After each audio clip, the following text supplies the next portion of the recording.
Assalamu alaikum. Менин атым Улан, дарыгер эндокринолог, диетологмун.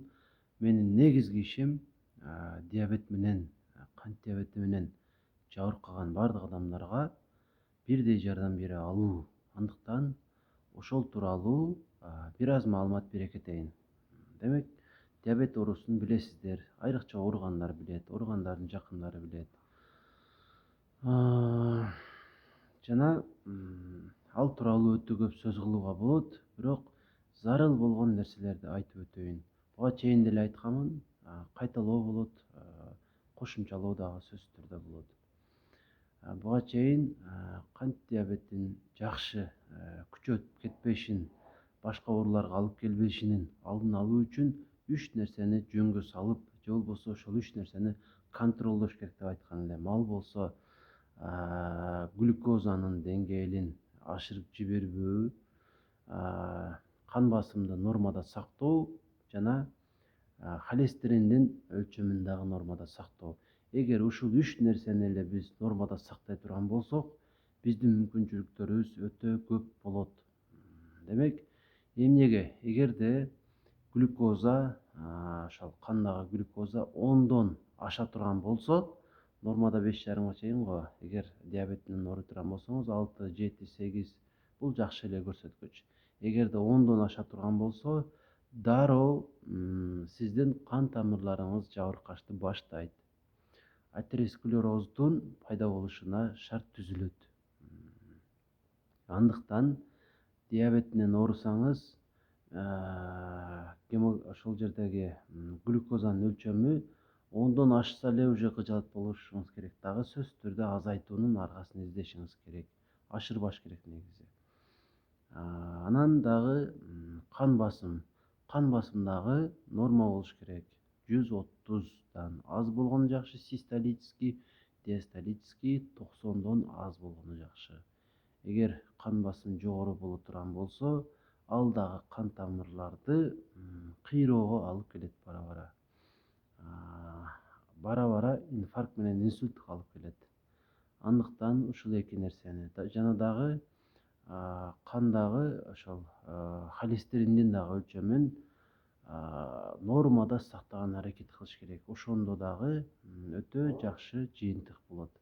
Дагы бир жолу айтып өтөм, кандагы глюкозанын өлчөмүн, кан басымын жана холестеринди, ушул 3 нерсени ар дайым контролдош керек. Ошондо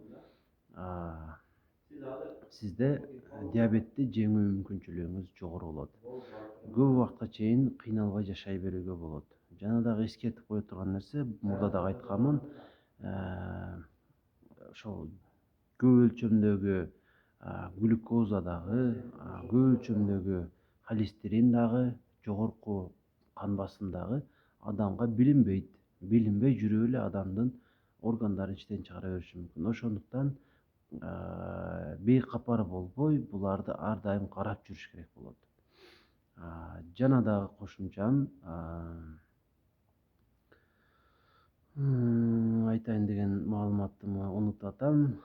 Ошол негизи ушул нерсени көзөмөл.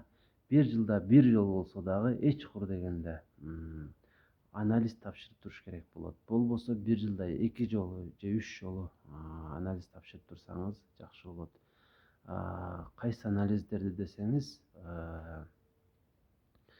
ошол кандагы глюкозанын өлчөмүн текшерип турасыз. Аппаратыңыз болсо тез-тез текшерип турулганы жакшы болот. Глюкометр болбосо 3 айда бир жолу эртең менен кандагы глюкозанын өлчөмүн текшерип туруң. 3 айда бир жолу гликированный гемоглобинди текшерип туруң. Ал болсо гемоглобин менен глюкозанын тыгыз байланышып кеткени. Ошол көрсөткүч 6,5-дан ашпаса өтө жакшы болот. Ошону дагы текшерип турасыз.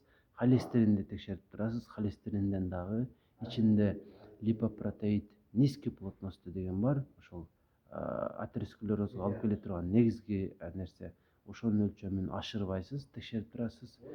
Жана дагы боордун анализдерин, ферменттерин анализдерин тапшырып турасыз. Жана бөйрөктүн анализдерин, креатинин, мочевина, ушуларды тапшырып туруш керек болот. Bir жылда 2 жолу текшерип турсаңыз, эч курдөгүндө буюрса, сизде жакшы жетишкендиктер болот. Жана дагы жүрөктүн пульсун дагы тез текшерип туруш керек болот. Пульс канчалык тез болсо, ошончолук адамдын жашоо мөөнөтү азаят. Андыктан 60, 70, 80 жолу бир минутада соккону жүрөктөн өтө жакшы болот. Ошол нерсеге жетишкенге аракет кылыңыз. Ал үчүн эмне кылыш керек экендигин дарыгер менен кеңешиңиз. Жана дагы акыркы кеңешим, диабет менен жабыркаган учурда сиз бир эндокринолог менен ар дайым тыгыз байланышта болуңуз. Эч кур дегенде бир айда бир жолу аны менен телефон аркылуу байланышып болсо дагы сүйлөшүп туруңуз. Өзүңүздүн көрсөткүчтөрүңүздү андан сурап, ушундай деп тыгыз байланышта жүргөнүңүз жакшы болот.